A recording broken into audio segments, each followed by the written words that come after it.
Here are the top stories for today, December 4, 2020. President Duterte calls on world leaders to provide universal access to COVID-19 vaccines. Malacanang welcomes plans by some LGUs to buy doses of the COVID-19 vaccine. Finance Secretary Carlos Dominguez III sees no need for a Bayanihan 3 stimulus package. And nature-based tourism is expected to boom as tourists visit the country in the new normal.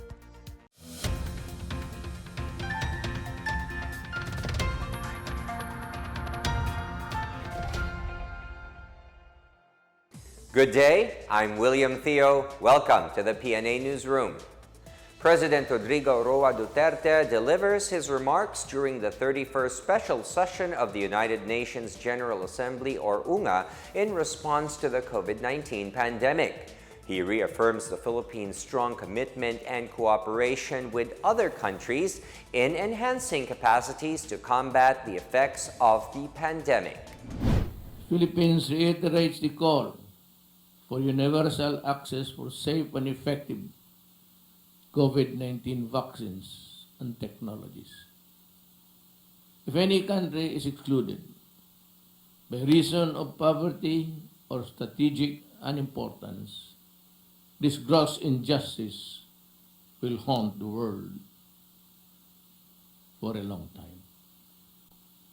It will completely discredit the values upon which the United Nations were founded. We cannot let this happen. No one is safe unless everyone is safe. The Department of Science and Technology says that while their study on virgin coconut oil show that it could prevent the progression or severity of COVID-19, more studies are needed to see its effectiveness as an adjunct therapy for COVID-19 patients. These studies started earlier this year at the Santa Rosa Community Hospital Isolation Unit and Santa Rosa Community Isolation Unit in Laguna. Out of 57 participants, 29 were provided with meals mixed with VCO for 28 days, while the remaining 28 in the control group did not receive VCO. Results of the VCO study show that 5 of the 29 patients manifested diminishing signs and symptoms as early as the second day of the 28-day intervention, while only 1 from the controlled group showed similar improvement. The VCO group has recovered from infection or inflammation approximately 14 days after being subjected to the intervention. The DOST is still waiting for the results of another VCO study on COVID-19 patients at the Philippine General Hospital, or PGH. Malacanang welcomed plans made by some local government units to purchase doses of COVID-19 vaccines. But President Duterte reminded them that the national government has allocated funds for 60 to 70% of the country's population. According to presidential spokesperson Harry Roque, Puerto Princesa Mayor Lucilo Bailron has requested for some 100 million pesos to buy doses of vaccines for their people. However, he raised the possibility of having problems in supply as many countries would race to acquire doses of the vaccine. Citing vaccine czar Carlito Galvez Jr., Roque said the government will buy from 4 brands: Sinovac, Pfizer, AstraZeneca, and Sputnik V. He suggested using the local funds to purchase vaccines not among the 4 brands already identified by the government. We appreciate po and welcome the initiatives of LGUs na maglaan ng sariling pondo para makabili ng bakuna. Ang problema lang po talaga yung availability. Kasi lahat ng mga bansa nag-uunahan makakuha. So, hindi mo maalis sa manufacturers na magkakaroon sila ng parang quota. Ang mabuting balita naman po, we're talking to at least 4 companies and we can talk to even more, no? At ang suggestion ko nga po is to contact Secretary Galvez. Perhaps you can propose na yung local appropriation nyo can purchase a vaccine that is not included in the 4 na meron na tayong quota para mas marami yung makuha natin. Kasi hindi lang naman po apat yung magkakaroon ng vaccine. Meanwhile, Food and Drug Administration Director General Eric Domingo said it is possible that COVID-19 vaccines would roll out in the country as early as March 2021. President Duterte signed Executive Order number 121 allowing Domingo to issue an emergency use authorization or EUA to COVID-19 drug and vaccine makers. Expect ko po talaga ay mga January pa magkakaroon tayo ng applications dito sa Pilipinas. Pero mukhang talagang accelerated po lahat. Ang UK nagbigay na po ng EUA. Ang US FDA, ang balita po natin, ang tunog natin, within 1 to 2 weeks, magbibigay na rin po sila ng EUA sa ilang kumpanya. And of course, we can hope na after po makuha nila to, maghahanda na tong mga company na to para mag-apply ng EUA sa iba-ibang bansa, katulad po ng Pilipinas. The Department of Labor and Employment has released some 19 million pesos in financial assistance to overseas Filipino workers displaced by the pandemic in Region 9. The financial assistance was released through the Abot Kamay ang Pagtulong or AKAP of the Overseas Workers Welfare Administration or OWA.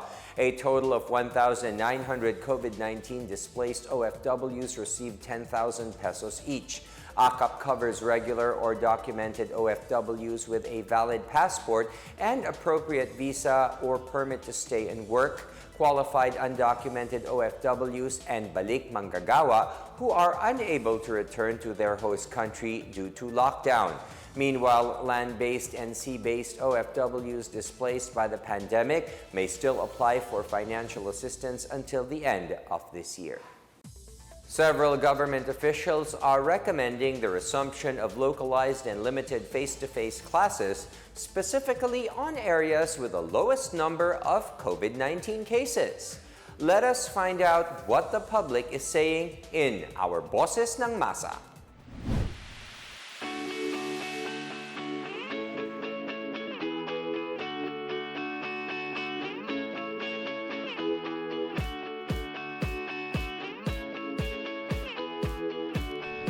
Nga, kagaya po kung sinabi, pag wala na pong COVID, kasi madami po pong mahawaan. Pag dikit-dikit pa, marami pang mga tao. Hindi pwedeng madaliin dahil kaligtasan ng bawat isa ang pinakabasihan kung kailan pwedeng magkaroon ng face-to-face. Siguro, kung COVID-free na ang bansa, hudyat na ito para makabalik na tayo sa face-to-face instruction. Para po sa akin, magkakaroon lamang ng face-to-face classes kapag mayroon ng vaccine na darating dito sa ating bansa.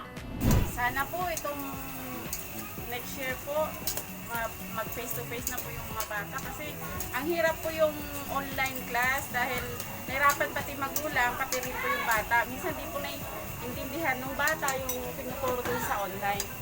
Favor po ako sa face-to-face classes kasi po yung online class or modular classes is hindi po masyado siyang stressful for us students and hindi po lahat ng students ay kayang mag-cope up sa mga online classes or self-study or self-review. Hindi po lahat ng students kayang mag-self-review.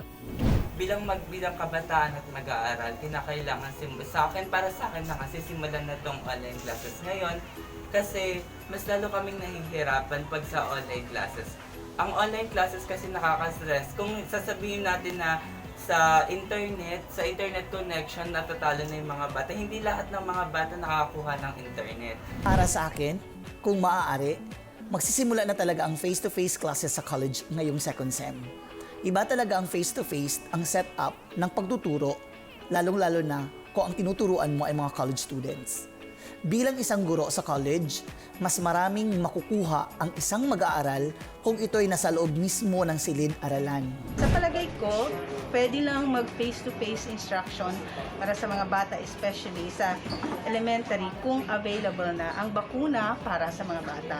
Kasi kahit na nalalaman natin na sa Marso, pwede nang mayroon ng bakuna, pero sa pagkakaalam ko ay para lang yun sa mga adult. Still to come, President Duterte calls on law enforcers to stay vigilant in the war on drugs. Finance Secretary Carlos Dominguez III sees no need for a Bayanihan 3 stimulus package. More on these when the PNA Newsroom continues.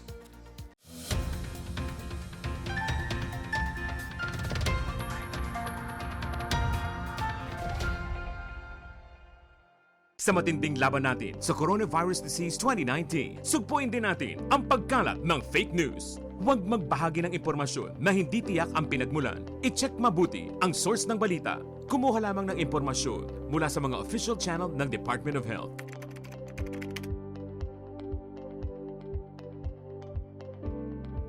Huwag magpadala sa maling balita, basta't sama-sama at laging handa. Kaya natin to. Isang paalala mula sa DOH, PCOO, KBP at ng himpilang ito.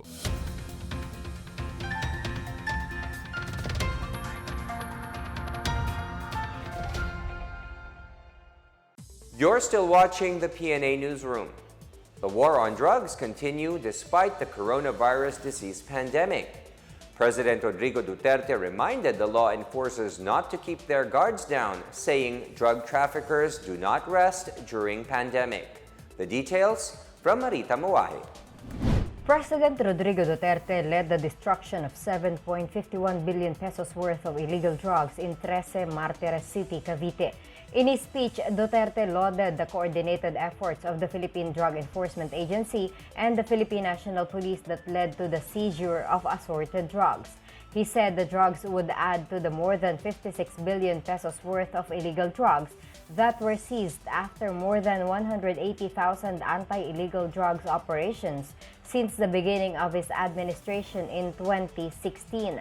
He emphasized the need to remain steadfast in the campaign not only by intensifying operations against drug trafficking, but also by reforming the criminal justice system and addressing the root cause of drug abuse and dependency. Duterte also promised to work harder to prevent the movement of illicit drugs smuggled into the country by land, air, or sea. We will continue to work even harder, not only to suppress the supply of narcotics in our streets, but also to prevent our country from being used as a transshipment point for illegal drug trade in the Asia-Pacific region. Duterte urged the law enforcement forces, the prosecution service, and the judiciary to never waver in efforts to end the menace that has caused immeasurable harm to the lives of users and their families. He also reminded them to do their duty in accordance with the law, stressing that he would take responsibility for all drug-related killings and protect them from prosecution. And I'm telling the law enforcement, the uniformed person, do your duty. Do it in accordance with law. Pero be alert and be wise. Alam mo, konting pagkamali lang, barilin mo na. Because if you are not maunahan ka o maalanganin ka, maletse na. I will assume full legal responsibility. Akin yan. Yang human rights, ako ang magharap niyan, hindi naman kayo. Ako ang kung saan nila gustong, sabi ko pagkatapos ko ng presidente. Fine. The destruction of assorted illegal drugs was the third time since PDEA Chief Wilkins Villanueva took over the helm. For the PNA Newsroom, I'm Marita Muahe. The Philippines stressed the need for Indigenous peoples to be meaningfully engaged in discussions and decisions on all matters affecting them. The National Commission on Indigenous Peoples, or NCIP, says IP representations in decision-making bodies such as the Regional Development, Peace and Order, and Health Councils ensured that COVID-19 responses for IP communities in the Philippines were shaped by the IPs themselves. NCIP Chairperson Secretary Allen Capuyan said the meeting responses have effectively helped IP communities manage health risks and prevent the spread of COVID-19. He, however, cautioned the international community to validate claims and appeals of some interest groups using the pandemic situation to solicit funds for IP communities in the Philippines. He said these donations are being channeled to support terrorist activities. The NCIP is the primary government agency responsible for policies and programs on the rights of IPs and the recognition of their ancestral domains. Several provinces have started restricting holiday gatherings as they celebrate Christmas while preventing the spread of COVID-19. Here is our report.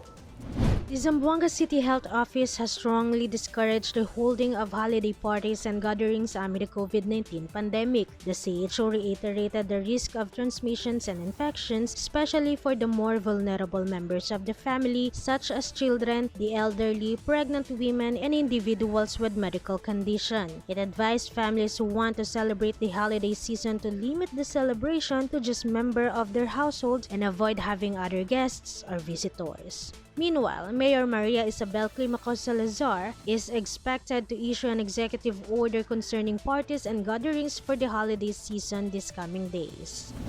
Tacloban City has also banned caroling and prohibited Christmas parties or social gatherings. This after Mayor Alfred Romualdez issued an executive order extending community quarantine measures. Face-to-face Christmas caroling shall be prohibited, while parties and gatherings are strictly prohibited from December 1 to 31.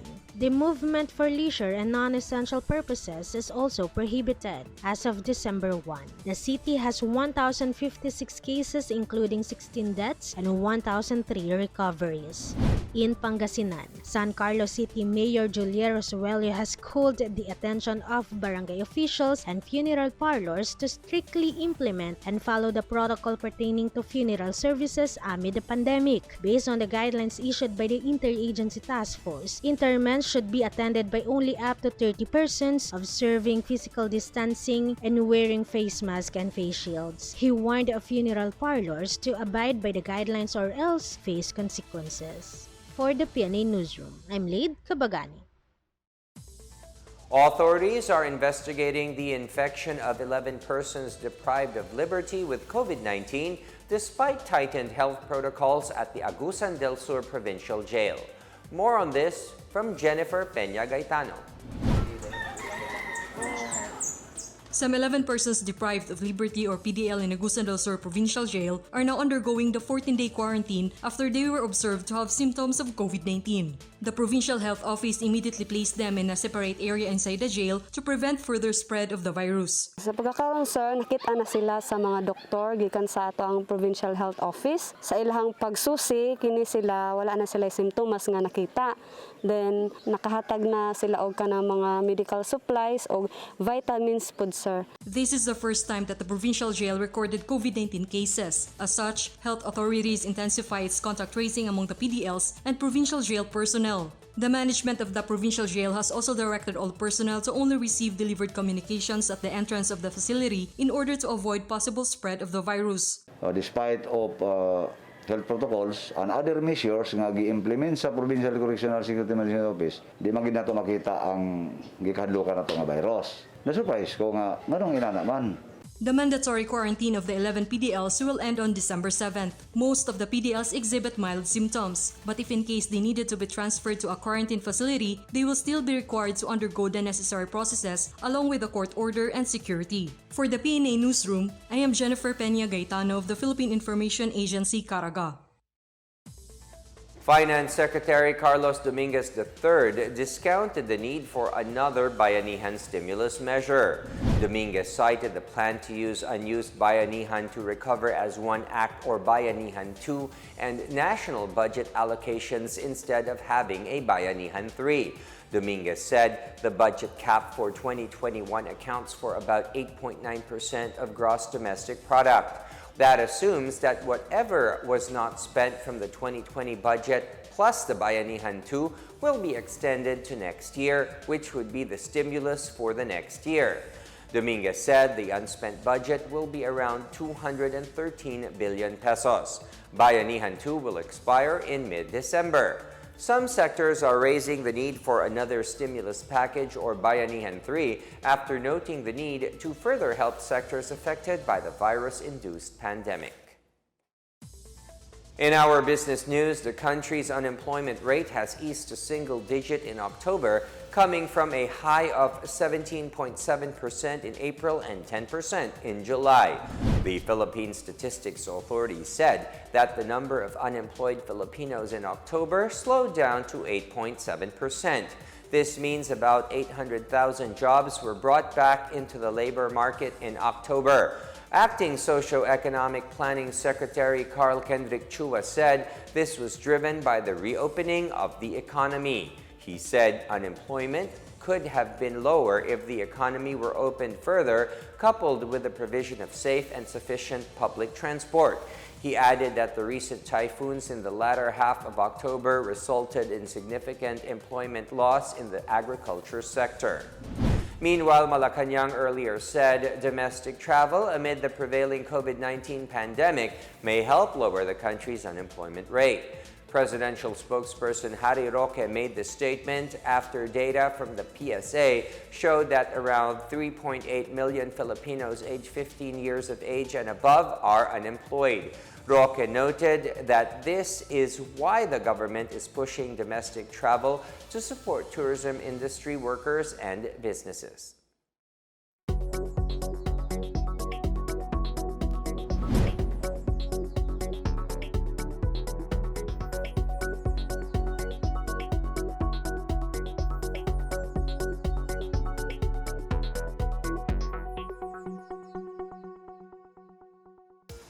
Up next, nature-based tourism is expected to boom as tourists visit the country in the new normal. The PNA Newsroom returns after these reminders.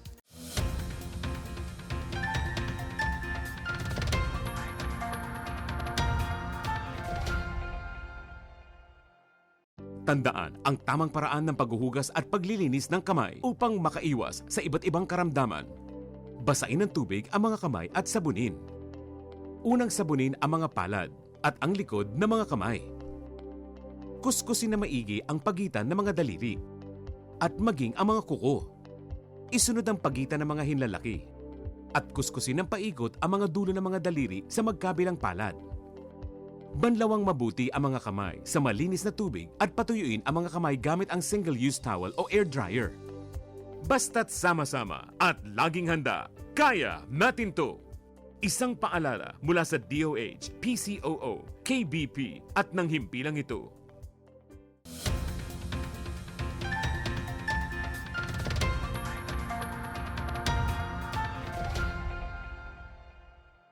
There will be no holiday ceasefire between the armed forces and the New People's Army. AFP spokesperson Marine Major General Edgar Arevalo said the AFP is not inclined to recommend a truce with CPP-NPA, noting that terrorists have been demonstrating insincerity in previous agreements.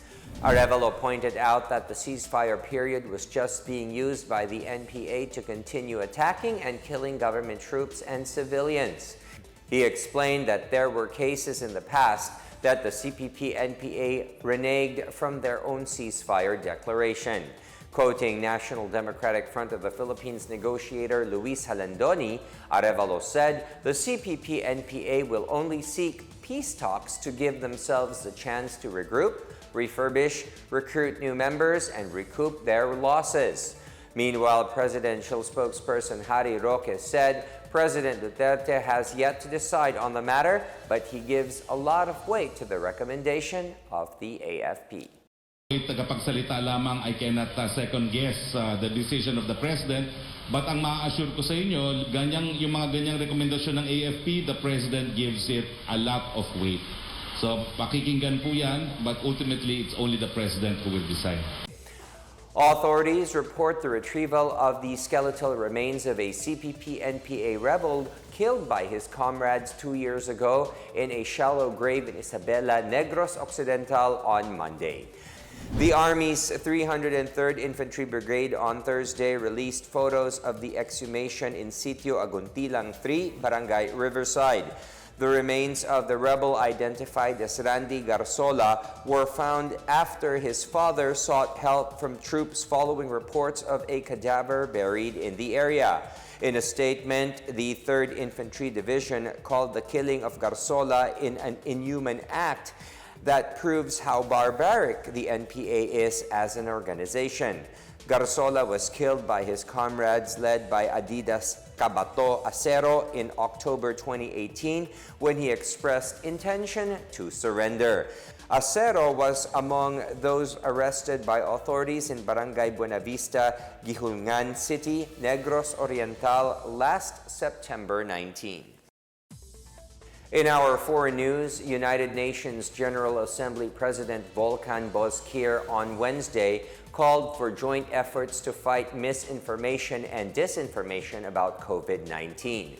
In a virtual event for the sharing of best practices, Bozkir described COVID-19 as a communications crisis that has cost lives. He said misinformation and disinformation can lead to lack of diagnostic tests, poor observance of public health measures, and a lack of immunization. Bozkir said joint efforts by stakeholders, including governments, international organizations, academia, and technology companies, are required. He also said member states must support journalists and media workers so they can do their jobs throughout the pandemic. Bozkir said the world may see several viable vaccines for the pandemic in the coming months, but they will only work if people have confidence to use them. Seeing nature's wonders in the Philippines is expected to be the trend. People look for safer alternatives in selecting destinations to visit amid the pandemic. With this, the Department of Tourism is ramping up its efforts to develop new tourism products that would cater to the travelers' preferences amid the pandemic. Tourism Undersecretary Benito Bengzon Jr. said majority of tourists lately wants outdoor types of tours. Bengzon is optimistic the Philippines would be able to draw domestic and foreign tourists once travel restrictions are finally eased. Bengzon said the DOT is also banking on local travel to drive the industry's recovery. Just recently, the Philippines was recognized as the world's leading dive destination. The country also offers idyllic resort islands, including Palawan, Boracay, and Siargao Island, which was cited as one of the best 2021 holiday destinations by Condé Nast Traveler. And here's the latest in our community billboard. The Civil Service Commission invites interested and qualified individuals seeking to work in different government agencies to check the CSC job portal for available positions. As of September, more than 7,000 government job positions open for applications have been posted on the Commission's website. Aside from the position title, the place of assignment, salary grade, and monthly salary is included in the job posting details. The CSC said government agencies should submit to them the list of their job openings for posting in the job portal and in their regional field offices. This is to enable the CSC to monitor the number of job openings in different government agencies.